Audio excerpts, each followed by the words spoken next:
हमारी पिछली 5 वीडियो में हम भगवान विष्णु के 5 अवतारों की कथा सुन चुके हैं। अब हम भगवान विष्णु के छठे अवतार भगवान परशुराम की कथा सुनेंगे। इनकी कथा बहुत ही रोचक और शिक्षाप्रद है। आज हम जानेंगे कि भगवान विष्णु ने भगवान परशुराम जी का अवतार क्यों लिया और उनकी जीवन गाथा से हमें कौन कौन सी महत्वपूर्ण सीख मिलती है। तो आइए जानते हैं। महर्षि जमदग्नि के आश्रम में परशुराम घोर तपस्या कर रहे होते हैं।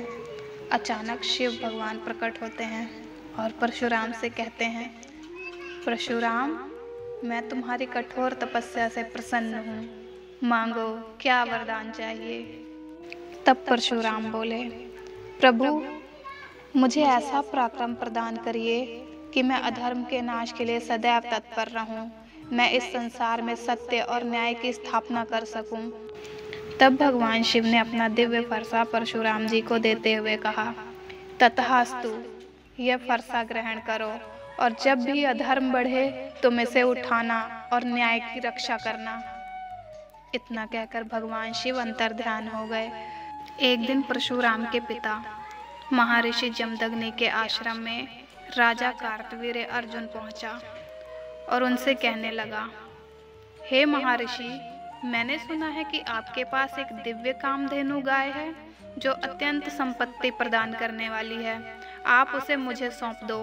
तब परशुराम के पिता महर्षि जमदग्नि बोले, हे राजन, यह गाय किसी के व्यक्तिगत सुख के लिए नहीं बल्कि सभी के कल्याण हेतु है। मैं इसे किसी भी परिस्थिति में तुम्हें नहीं दूंगा।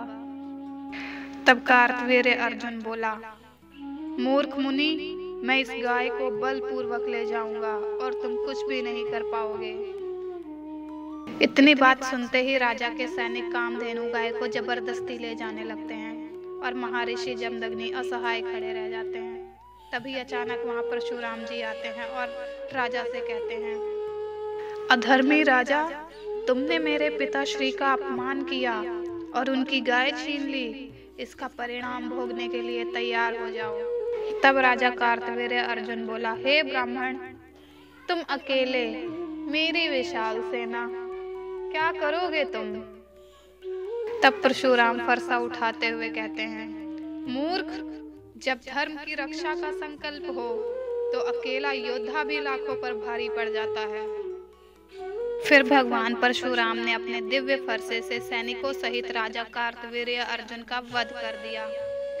राजा कार्तवीर्य अर्जुन के वध से क्रोधित होकर उसके पुत्रों ने महर्षि जमदग्नि के आश्रम पर आक्रमण कर दिया। उस समय महर्षि ध्यान में लीन थे, जिसका लाभ उठाकर उन्होंने निर्दयता से उनका वध कर दिया। महर्षि की पत्नी रेणुका रोते हुए परशुराम को पुकारती रही, लेकिन तब तक असुरों के समान उन राजकुमारों ने महर्षि का सर काट दिया और वहां से चले गए। महर्षि जमदग्नि की हत्या के बाद परशुराम ने प्रतिज्ञा ली कि वे अधर्मी क्षत्रियों का संहार करेंगे। उन्होंने अपने दिव्य फरसे से राजा के पुत्रों और 21 बार पृथ्वी पर अन्यायी क्षत्रियों का नाश किया।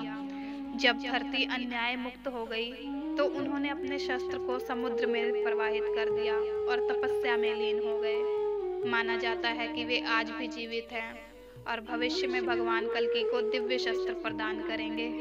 भगवान परशुराम ने अधर्म और अन्याय के विरुद्ध संघर्ष कर धर्म की स्थापना की।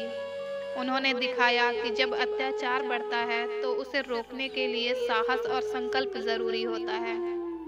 इस कहानी से हमें ये सीख मिलती है कि अहंकार और अत्याचार का अंत निश्चित है, चाहे वो कितना भी शक्तिशाली क्यों ना हो।